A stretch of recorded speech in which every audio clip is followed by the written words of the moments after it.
Hindi natin napuntahan to kahapon eh. Maganda. Hindi natin napuntahan to. Ayun o, ate o.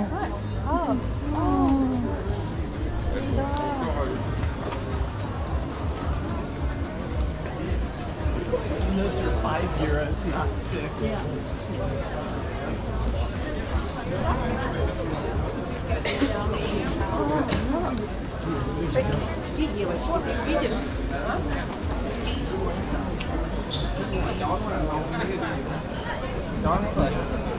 Chờ áo có đằng sau rồi.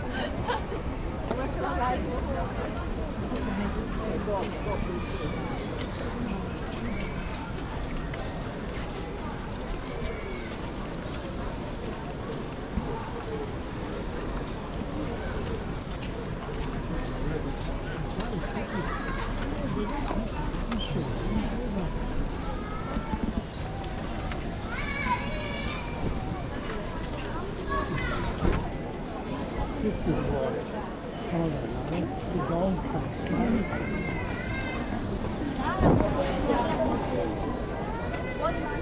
Chicos, ¿quieres hacer pis otra vez? ¿Tenéis ganas otra vez de hacer pis?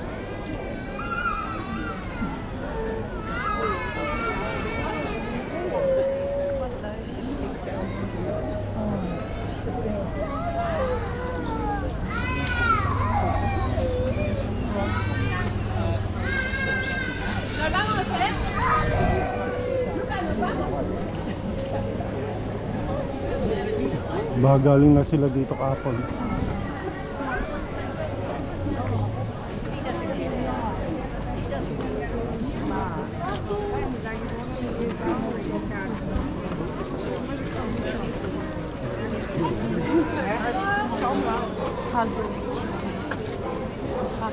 Mukhang pipila tayo.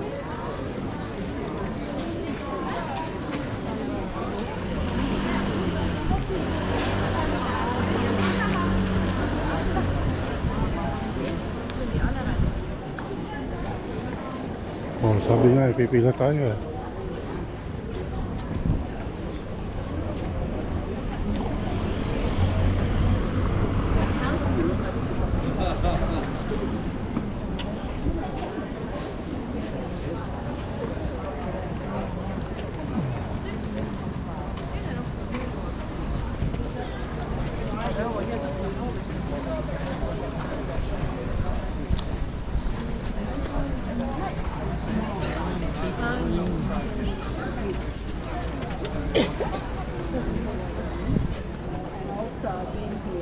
Oh, have you? Yeah.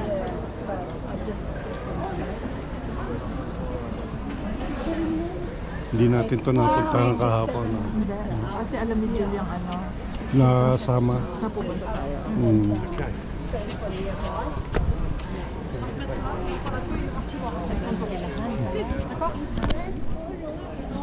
Nakasama niya.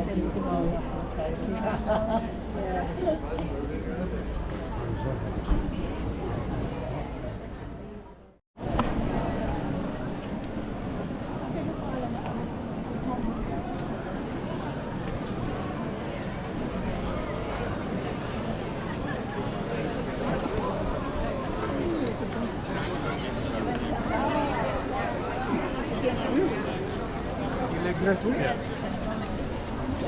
It's getting early to go.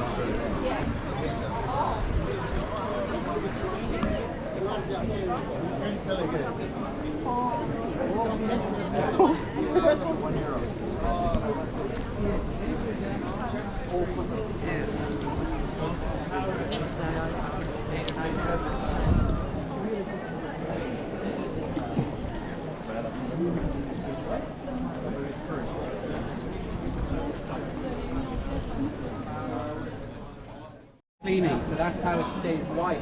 Now if you look under the window arches, you see the stone stack in there, because that's the kind of, it doesn't get the rain. So the parts of the building that get the rain basically produce this calcite, and that's what keeps it so white. So yeah, it's called the wedding cake, as you can see. It's a bit like a wedding cake with this Romanesque Byzantine architecture, and as I said, it was concentrated in 1901. So construction finished in 1914. So yeah, beautiful church. If you go around the front of the church, you'll get views over Paris. You get beautiful panoramic there. So enjoy your time here. If you go down here, actually, there's a little park with public toilets. It's a great viewpoint with less people. So if you want to get some nice pictures from the park, go that way. Less crowds. So dun muna tayo. Go for lunch that way. Sige. And enjoy your time here. I'll send some restaurants into the WhatsApp group for the rest of the night. Yeah, I'll see you all back there at 2:15. We will be walking a different way, so we're going to be going through the back streets. We won't be going back. Okay. Okay.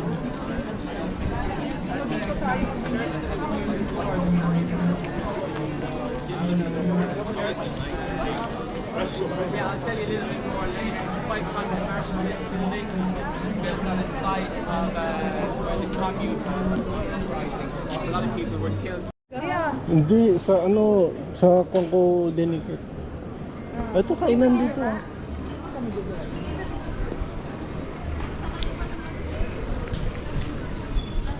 Mainit na. Ay.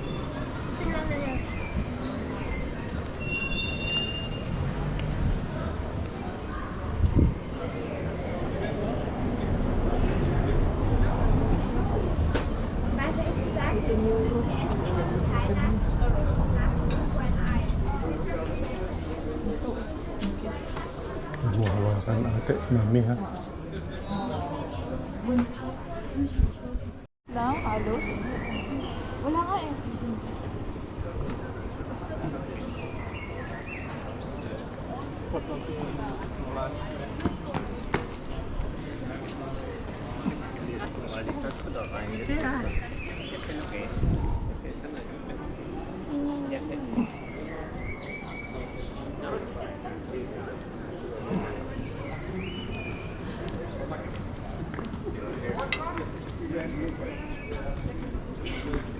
Ay, may ginawang pelikula dito ate.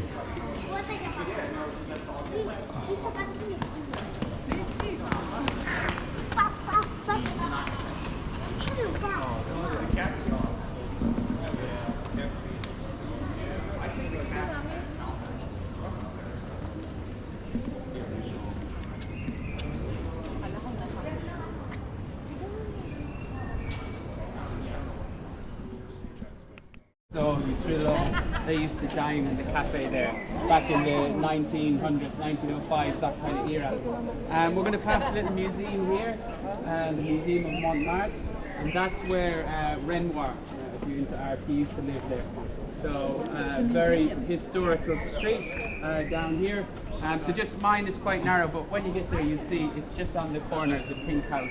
And down the next street then is one of the only working vineyards in Paris. So this used to be a village, a rural village outside of Paris.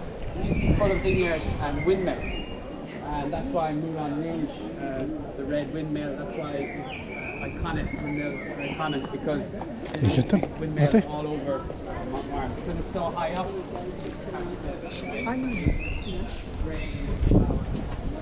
Ako talaga sa inyo. Ano ka ba? Natutunaw ako sa init eh. Ang sakit-sakit sa balat. Ang sakit sa balat eh.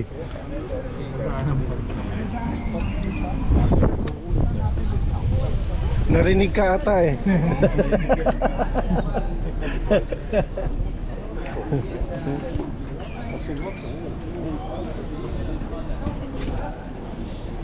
So break my heart, break my heart, break my heart.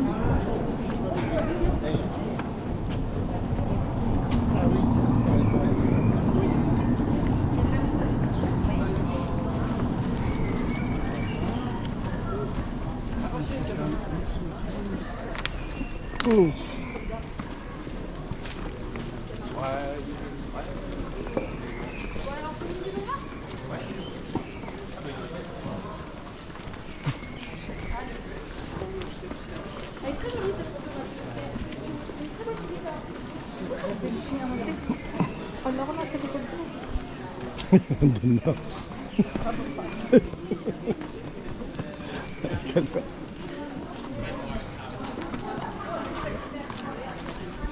Ah, ito. Ito pala.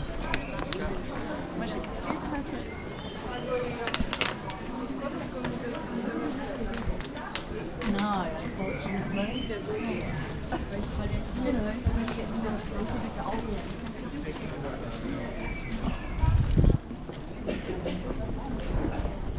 Neng, yung ano yun, yung Melrose Place.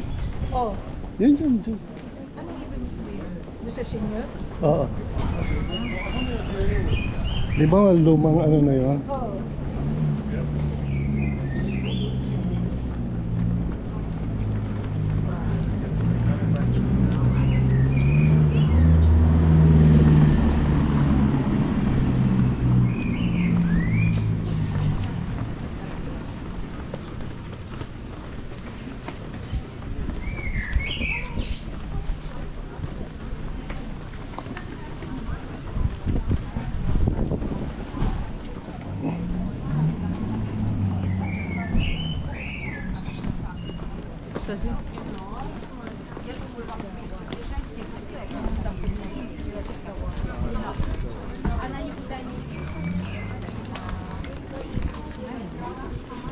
Okay lang yung tubig mo. Lagyan mo kaya sa bag ko. Iinumin natin eh.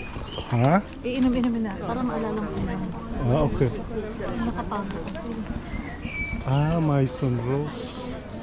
Ito. Ano yan? Yung pink house. Ano meron sa pink house? I'm sorry for Hindi, di pa pwede po.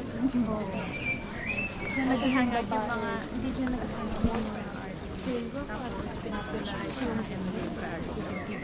Kaya, una pa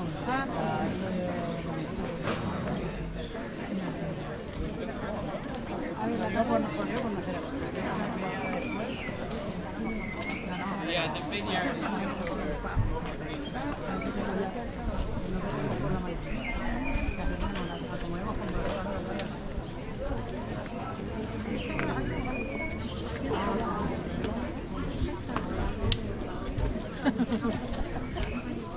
Bakit ka? Alin dyan? Alin part? Ah, kakalakad na. Ah. Pero ito lang. Idiin mo ate.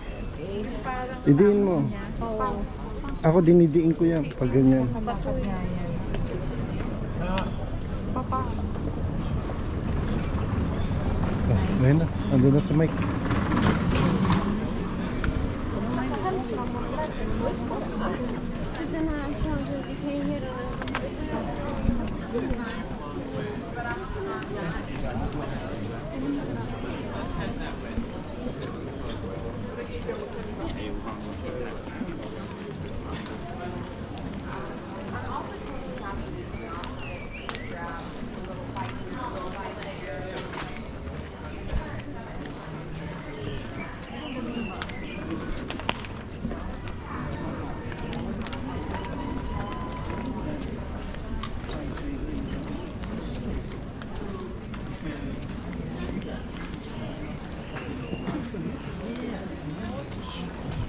Ano naman yan? Big part pa yung big. Oo, oo.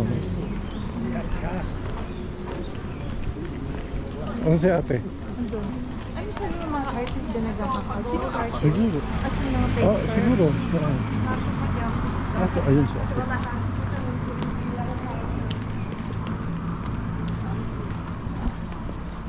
Down the hill we go. Hanggang 3 daw tayo. Sa Moulin Rouge daw eh. 3 o'clock. Eh, 2:25 na eh.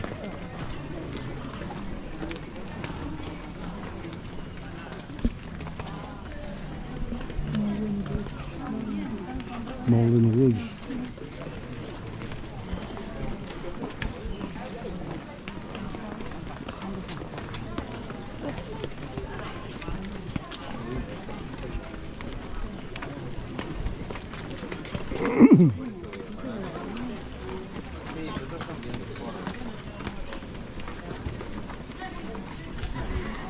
Kaya naman ang circle natin next year.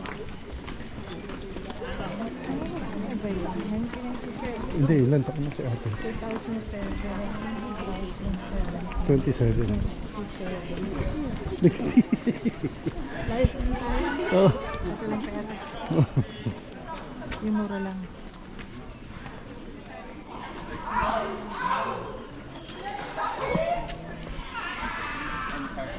All sorts of funny things today.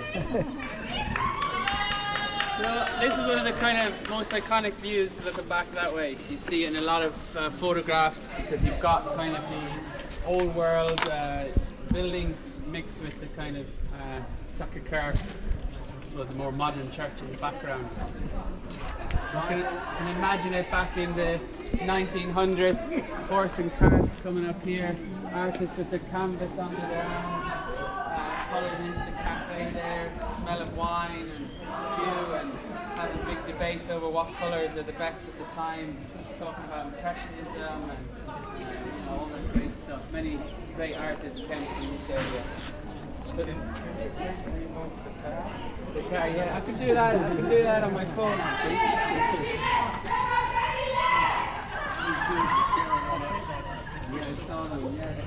So the next thing I bring attention to is, we'll pass it in a minute, is it's called the bust of Dalida. So Dalida was a bit of a Parisian diva. She was actually Italian and she was born in Egypt. So she moved to Montmartre because during the time she was a singer and it was a big scene for entertainment and singing. Oh, look at that.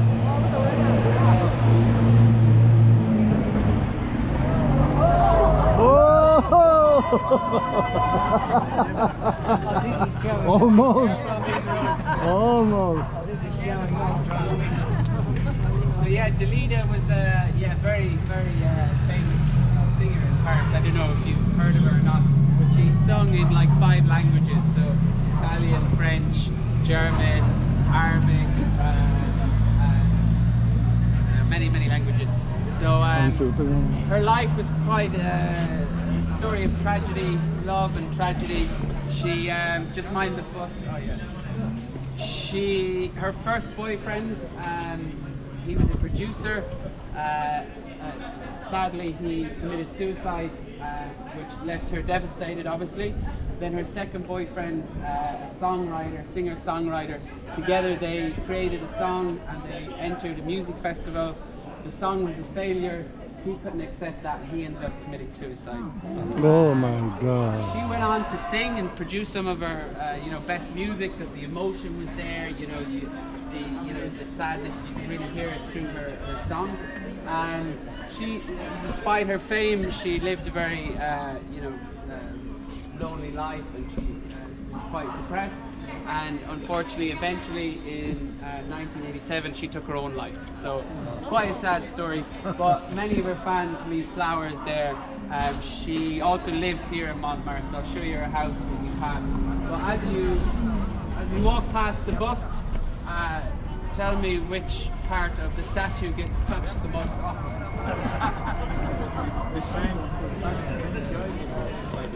Ang lungkot naman ng ano nun, no?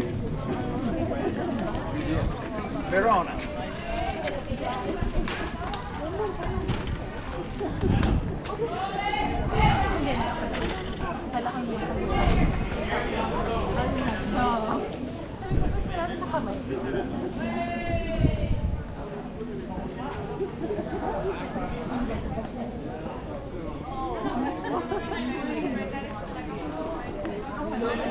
Eh ben oui.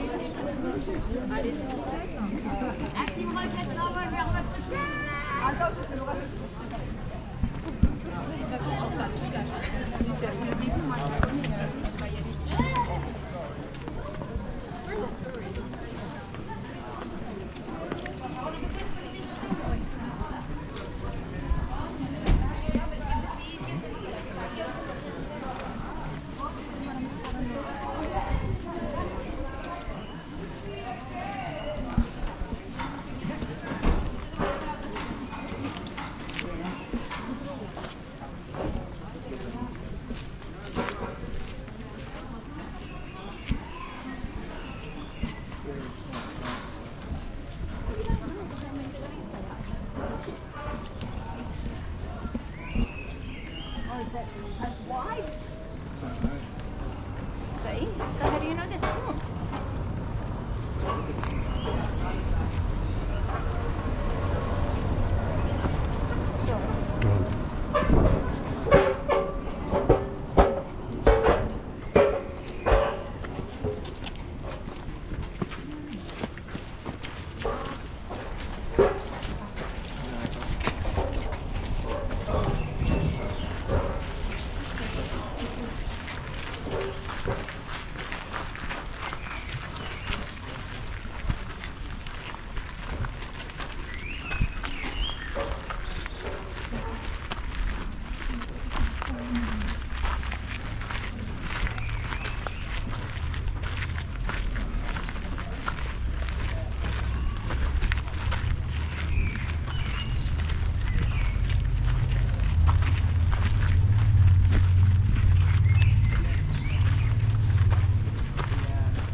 So I just want to point out, yes, very good.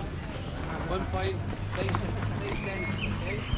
So this is one of the patron saints of Paris, and this is who Montmartre is named after. So about 250 AD, Saint Denis, he was sent from the Romans to convert the pagans here, convert them to Christianity.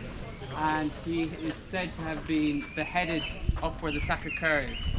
So they chopped his head off, and then the legend goes he picked his head up, he washed it in a nearby fountain, and he walked about 7 kilometers that way, holding his head and preaching until he finally collapsed. And now they've built the Basilica of Saint Denis. So it's one of the oldest basilicas. It was the first Gothic church in the world. So it's where a lot of the French kings are buried as well. So that's in Saint Denis, which is a bit further out. So that's the legend. So you see a lot of statues like this where Saint Denis is holding his head, and that's why. So he was martyred on top of where the Sacré-Cœur is. So Mont Marte, the mountain of Martyr. Mont Marte. The Romans. Yeah. So the Romans were here. They took it over from the Parisians, who were the Celts, and then 250 AD, off with his head.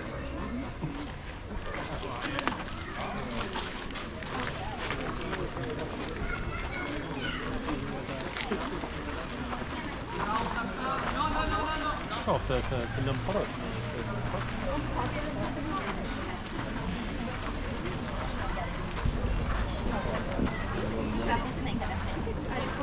Aller se balader en fait, oui, en dehors.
Careful crossing the road.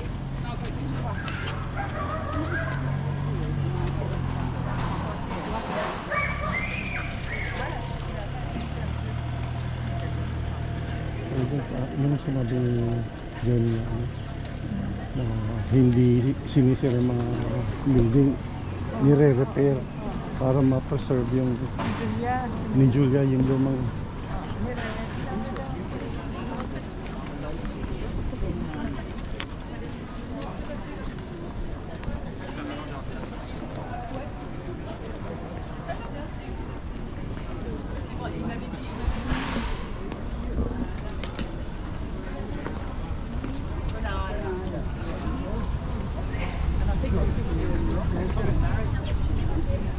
Hello!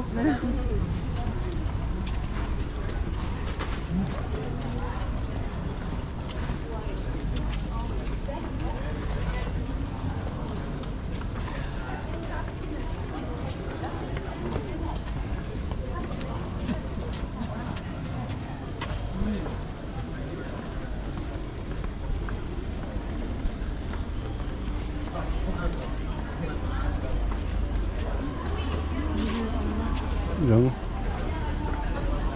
Ah, kaya pala merong ano.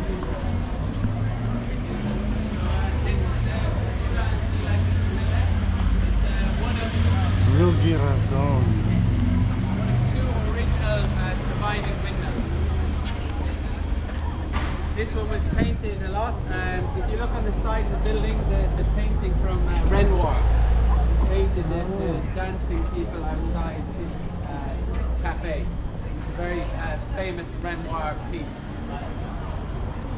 And this is still a functional, still operational.